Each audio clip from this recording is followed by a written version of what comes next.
আপনারা কি জানেন এক ভারতীয় বংশের নারী যিনি মহাকাশের ইতিহাস গড়েছেন? তিনি হলেন সুনিতা উইলিয়ামস।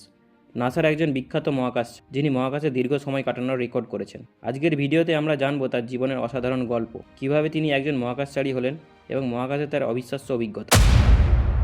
সুনিতা উইলিয়ামস জন্মগ্রহণ করেন 19 সেপ্টেম্বরে 1965 সালে যুক্তরাষ্ট্রের ওহাইও রাজ্যে। তার বাবা দীপক পান্ডা ছিলেন একজন ভারতীয় বংশের বিজ্ঞানী, আর মা বনি পান্ডা ছিলেন ইউরোপীয় বংশের। ছোটবেলা থেকেই তিনি বিজ্ঞান ও অ্যাডভেঞ্চারের প্রতি আগ্রহী ছিলেন। তিনি মার্কিন নৌবাহিনীতে যোগ দেন এবং একজন পাইলট হিসেবে কাজ করেন। এরপর তিনি নাসার মহাকাশচারী প্রশিক্ষণের জন্য মনোনীত হন।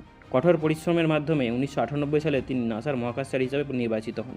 2006 সালে তিনি প্রথমবারের মতো আন্তর্জাতিক মহাকাশ স্টেশনে যান এবং সেখানে 195 দিন কাটান। এটি ছিল এক বিশাল অর্জন। তিনি মহাকাশে দীর্ঘতম সময় অবস্থানকারী নারী হিসাবে রেকর্ড করেন এবং সবচেয়ে বেশি স্পেস ওয়াক করার কৃতিত্ব অর্জন করেন। মহাকাশে জীবন কেমন হতে পারে? সুনিতা উইলিয়ামস দেখিয়েছেন কীভাবে সেখানে খাওয়া, ঘুমানো, ব্যায়াম করা, এমনকি দৌড়ানো যায়। তিনি সেখানে ইন্টারন্যাশনাল স্পেস স্টেশনে বিভিন্ন বৈজ্ঞানিক গবেষণা করেছেন, যা ভবিষ্যতে মহাকাশ অভিযানের জন্য গুরুত্বপূর্ণ। 2024 সালে সুনিতা উইলিয়ামস নতুন মিশনের জন্য প্রস্তুত হচ্ছেন। তিনি বোয়িং স্টারলাইনের ক্যাপসুলের মাধ্যমে আবার মহাকাশে যাওয়ার পরিকল্পনা করছেন।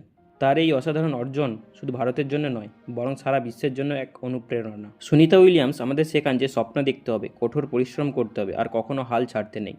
আপনিও কি মহাকাশচারী হতে চান? তাহলে বিজ্ঞান ও প্রযুক্তিতে মনোযোগ দিন, স্বপ্ন দেখুন, আর কখনোই থেমে যাবেন না। ভিডিওটি ভালো লাগলে লাইক দিন, কমেন্টে জানান কেমন লাগলো, এবং মহাকাশ সম্পর্কে আরও জানতে আমাদের চ্যানেলটি সাবস্ক্রাইব করুন।